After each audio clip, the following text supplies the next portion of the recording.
Hi, everyone. Welcome to Kiki and Kibbitz. It's Mary. Happy Felon Friday. Welcome to this week's edition of Love After Lockup, a Life After Lockup, a Love During Lockup, Word on the Street. So let's hop right in. So, I don't know about you, but it's been a long week for me. I have a tooth infection. I feel like shiznits, to put it lightly. So drop me a comment and tell me which one of these fits your Felon Friday mood. My mood is Brianna because I feel like shit's nits with this tooth infection. But as long as the tea is flowing, I'll be here to spill it. So drop me a comment, guys, and tell me what your Felon Friday mood is.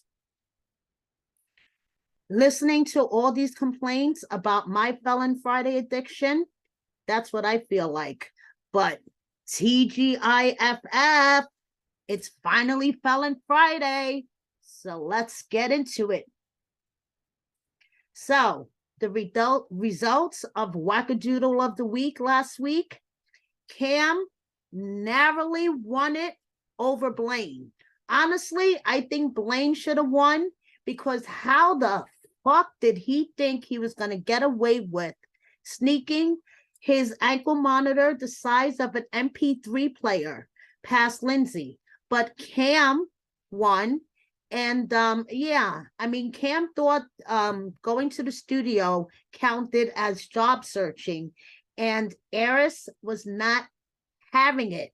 I mean, she, first of all, she chugged a whole bottle of wine. So, but they're very much in love and they thank us for watching. And, you know, I got to give it to Cam. He shouts out his woman. And you guys know that I'm biased. I love these two. I love them. I interviewed them. Check out the interview if you haven't already. And I love them. And last week, I had Sarah recapping with me, and she cleared up a lot of things that were kind of fuzzy that we already seen on TV, like that whole park scene with with Abby and Anthony. Sorry, my jaw's bothering me. With Abby and Anthony. So please, if you haven't already, check out the recap that I did last week with Sarah, because I know there's a lot of things that we're watching, especially this season, with the editing that may not make sense. And you're like watching and you're, huh? Especially with Sarah and Sean's storyline, I think, and Taylor with Taylor and Chance too, because there's a lot of things that I think with the editing that aren't making sense.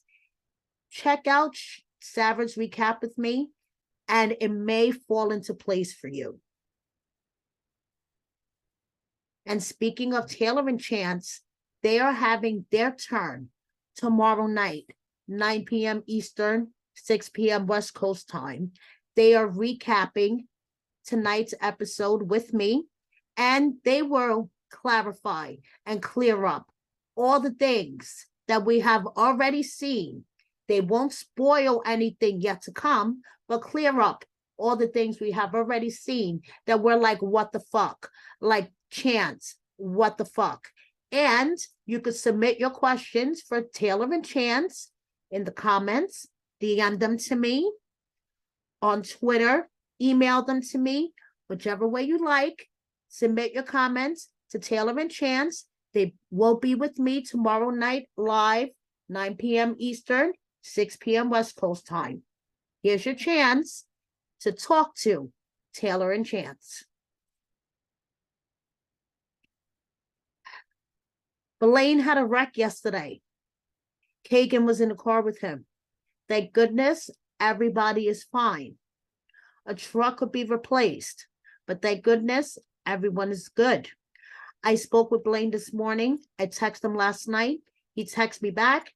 Everything is good. He's a little sore, but he'll be okay. And speaking of Blaine, he got a new hairstyle. There's been a much buzz about Blaine and his hair, and he needs to get a haircut. Ty was talking about it on our season premiere recap, that if she was Lindsay, she would give Blaine a haircut. Ty got a new, Blaine got a new hairstyle, Ty. Check it out. And speaking of Lindsay, their hashtag therapy works. I agree. Therapy works, girl. And for everyone who wanted to know about Lindsay's sweatshirt, her 17-year-old niece designed that shit, okay? Her niece designs clothes. Go check out Lindsay's Instagram, or you could DM me for more info. Her niece is a clothing designer. Boss babe at 17. And we have Justine with her daughter. And, you know, Justine is growing on me. Believe it or not, I will admit it. Justine is growing on me, okay? I didn't like her in the beginning. Love during lockup and her first season of Love After Lockup. Yes, her and Mike did grate my nerves. The matchy clothing did grate my nerves. But now watching them and watching her bond with her children, and now, yes, her pregnancy has softened my attitude towards her. And no, not because they appeared on my channel. Just watching them and just watching their growth has softened my attitude. So there you go. I have become a Mike and Justine fan. And speaking of Mike and Justine, and Mike's sister is showing her support to her brother for a basketball game that I guess their brother was playing in, which I feel that when I saw this, it really hit me, and I will get into that more later. So now, who is this dude? Eric Nimnek, Esquire. Who is he, and why do I have a feeling we will hear about him more in the Life After Lockup ecosystem? And Mr. Nimnek has, let's see, he is an expert in cybercrimes, and he could help you out if you are accused of a cybercrime. And Mr. Nimnek has been obtained by Derek, because Derek was arrested the other day for felonious assault. And apparently, this charge was from when he was incarcerated in January of 2021. And from what I understand, yes, it took quite a long time to have him indicted because there needed to be an investigation. So Derek was arrested the other day for an assault that occurred while he was incarcerated. And apparently, Monique was waiting for him in the car. He was picking up Monique's lunch order, which I find highly amusing. The rumor is he was picking up fried chicken for Monique, or it was ribs. We don't know. I want to know, did he remember the coleslaw? That's important. Whether it was ribs or chicken, did he get coleslaw? That's what I want to know. And what happened to the lunch order? Because once they rolled up on him, I'm sure the lunch order got lost in the shuffle somewhere. Did Monique ever get her lunch? That's what I want to know. So Derek was arrested on Tuesday for a charge for an assault. For an assault that occurred while he was incarcerated in January of 2021. So Derek promptly obtained Mr. Nimnek, whose specialty is cybercrimes and technology-based crimes, to represent him. So this is a copy of the indictment against Derek for this arrest that occurred on Tuesday for the felonious assault that occurred on January 31st of 2021. I hope you guys are following me. My jaw is pounding and I feel like my tooth infection is affecting my brain. So now, on Geo Malik's channel, Geo Speaks, I will put the link in the description box. And I wrote an article on my site, wordonthestreetreality.com. Derek's ex-fiancée, Miss Nesha, came forward and hit up Geo. And I'm going to give Geo a big 2 thumbs up for this one, because this one was a great catch. Miss Nesha hit up Geo, and she was in a relationship with Derek because she provided receipts. And if Geo says he saw them, then I believe Geo. So Miss Nesha provided receipts to Geo that she was in a relationship with Derek from 2019 to 2021. And she spilled some tea. So after you finish watching me, you need to go read my article and click on the link in my article. Because in my article, I also provided a small video of Elizabeth, very upset. And I want you guys to watch that too. Because I know Elizabeth is on live all day long, ranting and raving about things. But I think this particular snippet that I managed to capture is important to a lot of the messiness that is going on. So after you finish watching me, check out my article, watch Elizabeth's little thing in my article, and then go check out Geo's interview with Miss Nesha.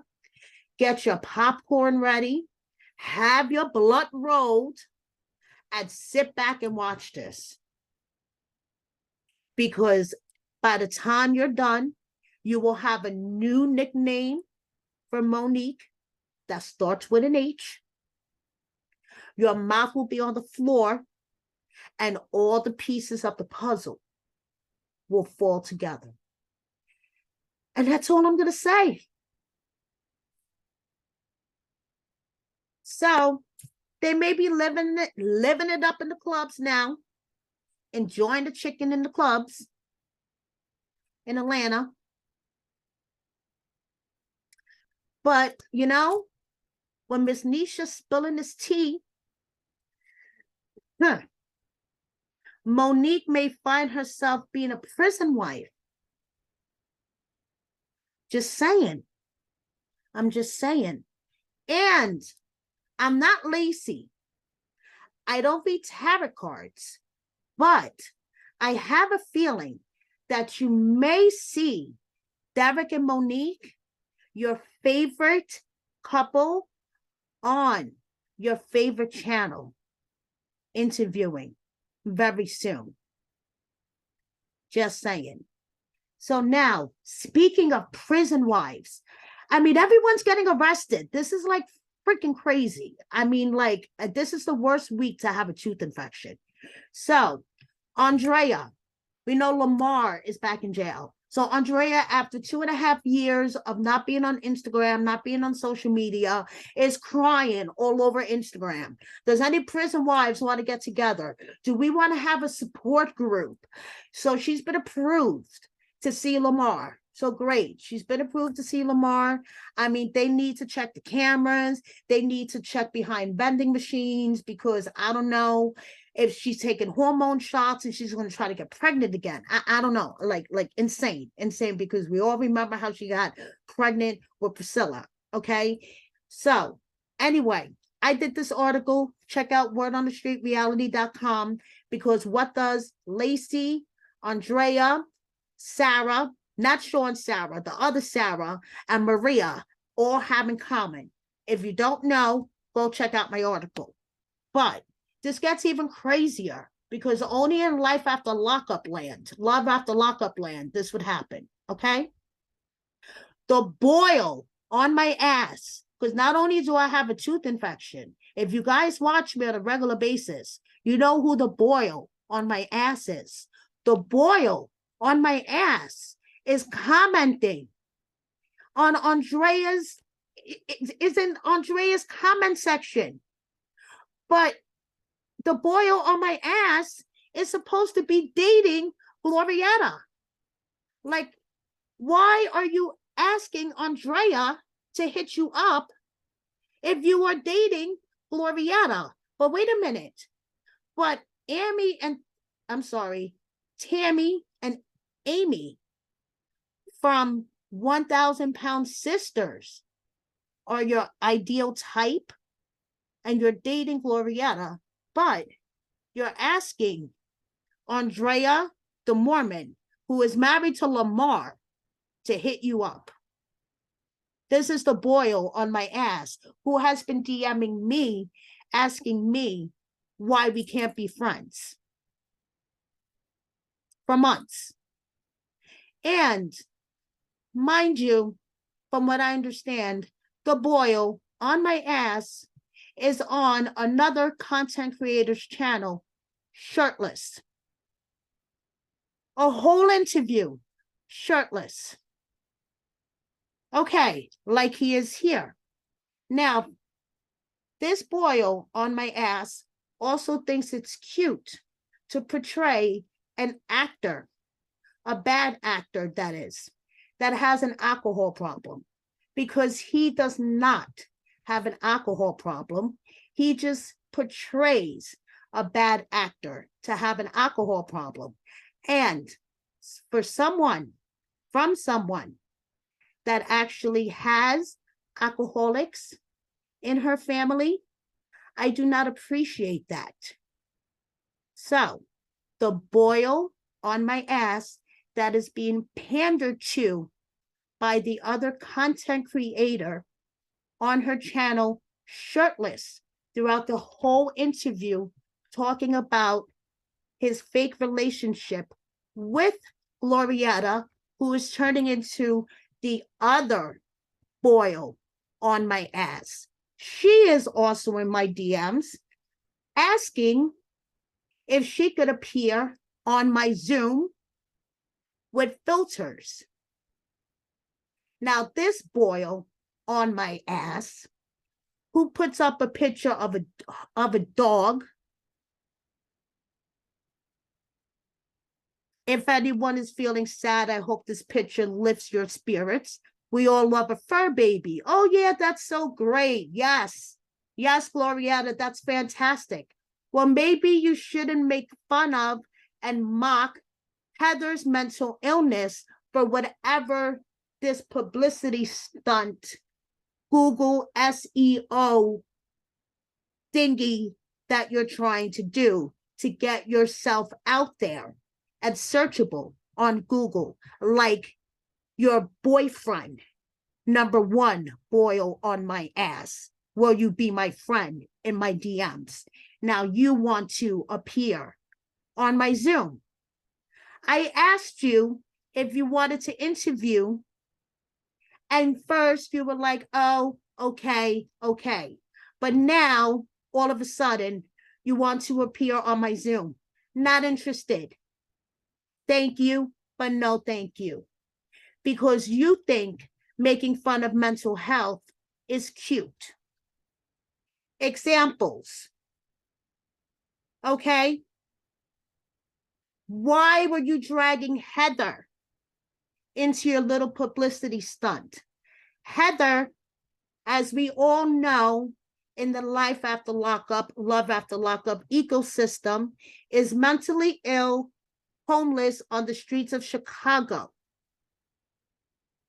You decided with your boyfriend that you never met in person, that tattooed your initials with Sharpie on his neck, to drag Heather into this. Okay. Whatever. Making fun of mental health is not cute, Glorietta, and I have called you out on social media about it.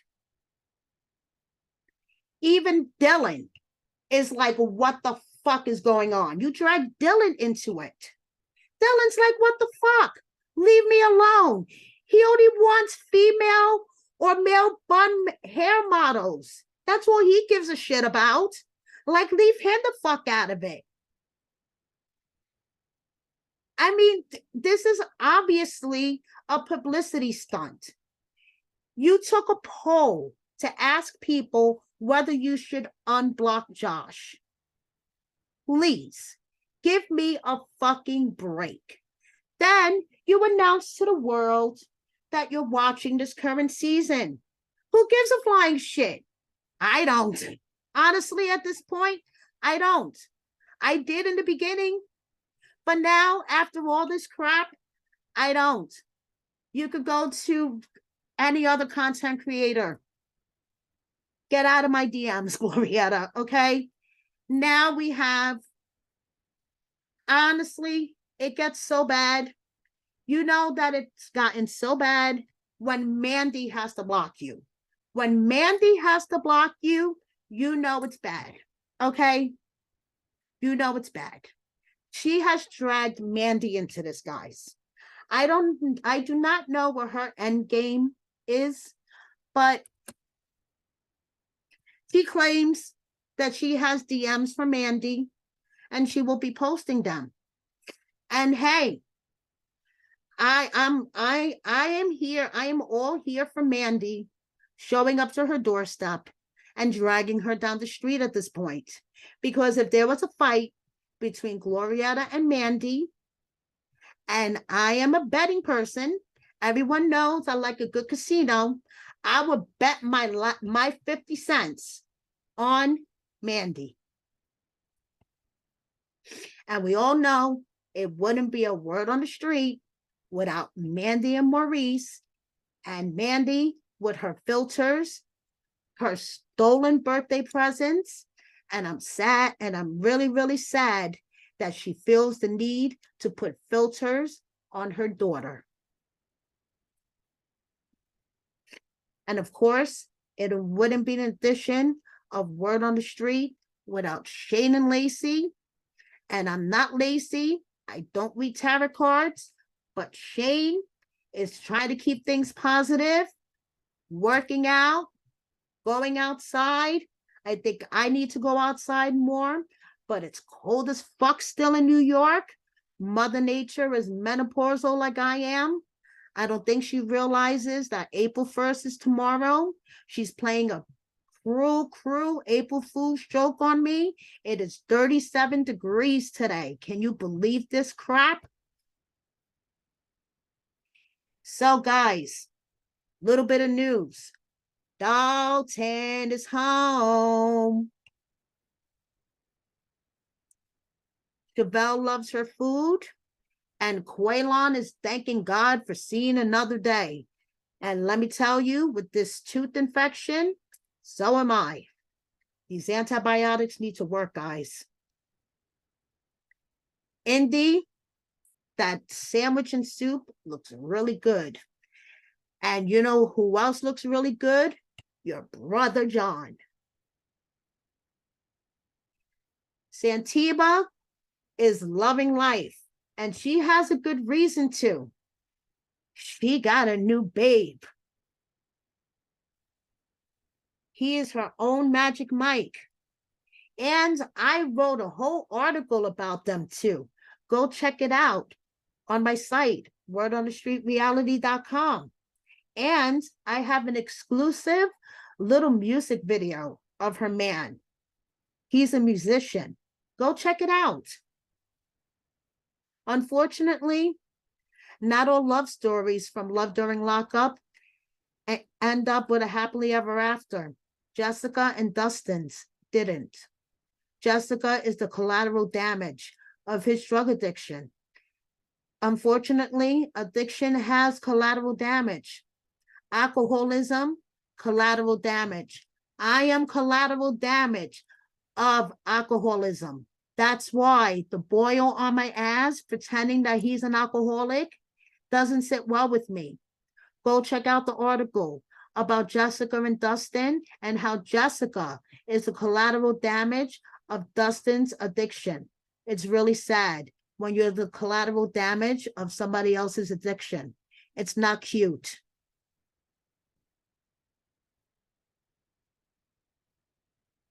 But of course, it's always nice when there is a relationship that they work out from love during lockup. And we have Lacey and Antoine. And everyone thought that they weren't going to work out, but they are working out and they have a beautiful baby together. And if you guys have any questions that you would like to ask them that I didn't cover in my update interview with them, please drop them in the comments and I will make sure they got them. Now, Dior, Kayla's cat. I'm going to lecture Kayla's cat. He got out yesterday. He gave Kayla a heart attack. And I told Kayla, you know, it's simply because he's in heat. He has an appointment next month to get fixed. Don't worry. But he's in heat.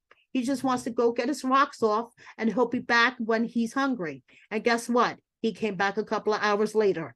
Kayla got a GPS tracker for him. She has an appointment to get him fixed.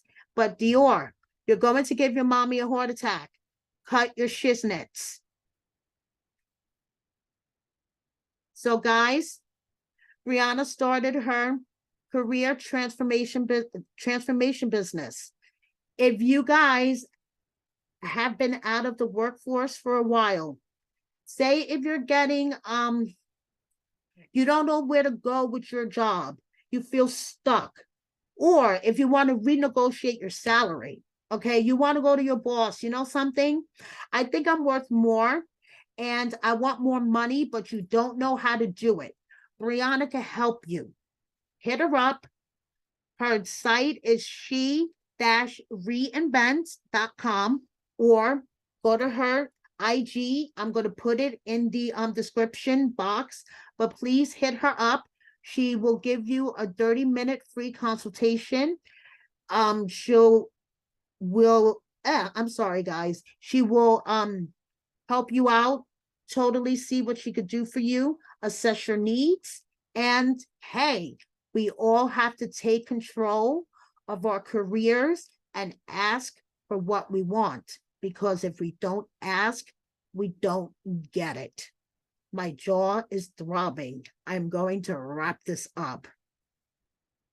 So now when I saw Anne supporting her brother in his basketball game, it just really gave me the fuzzies.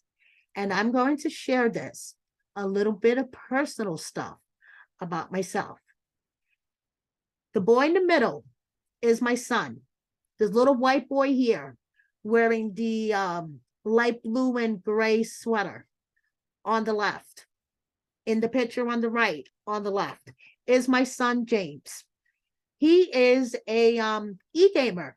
He plays NBA 2K on the PlayStation. And he live streams on Twitch. Now, I know I sound very old trying to describe what he does, but he is a competitive e-gamer and he live streams on Twitch.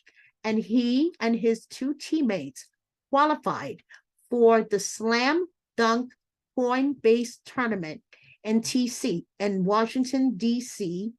this past week. And he was there from Monday until actually today. He flew back to his school today, and him and his teammates were one of, I think they were the first community-based team to make this tournament. They were talking them up. They made a big deal about it.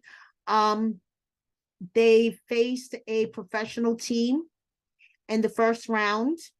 They lost in the first round. Then they were yesterday playing another professional team in what they call the losers bracket, and they lost in that round. Personally, I am so proud of these three 18-year-old kids who traveled to Washington, D.C. and are pursuing their dreams. My son is in college. The boy on the boy on the right to my son is his best friend. The two of them have known each other since they were about 8 or 9 years old. His parents are Egyptian immigrants, and he is a paraprofessional in the New York City Department of Education schools. And I'm sorry if I'm getting a little emotional speaking about him, because he is kind of like the American dream.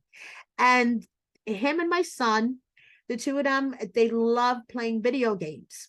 And there has been many a nights that I have been awakened by my son screaming at 2, 3 o'clock in the morning, cursing, and and it's these three playing other teams, streaming, competing professionally, and it got them to this point. And I couldn't be prouder than them. They didn't get to the top. They didn't win big money. They didn't, they didn't advance further up into the brackets or whatever.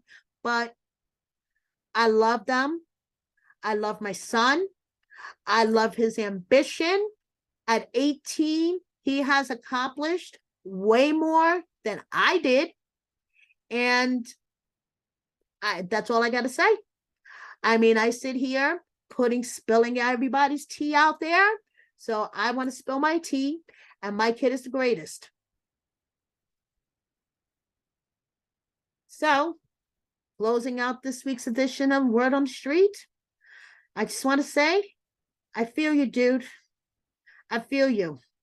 With this freaking tooth infection, if these antibiotics don't clear it up, and this tooth gets pulled when I go to the dentist on Tuesday, I'm telling you, I feel like it's going to take over my brain, and I'm going to turn into a zombie, and I'm going to start eating people. Thank you so much for watching me. Please subscribe if you don't already. Happy Felon Friday. Please hit that like button. Don't forget tomorrow night, Taylor and Chance, 9 o'clock Eastern, 6 o'clock West Coast time. Please drop the questions, DM them to me, send them to me on Twitter, email them to me, send them to me in a smoke signal, whatever you like. I'm giving you a chance to ask Taylor and Chance. Thank you so much. See you next time. I'm going to go take a nap. Bye.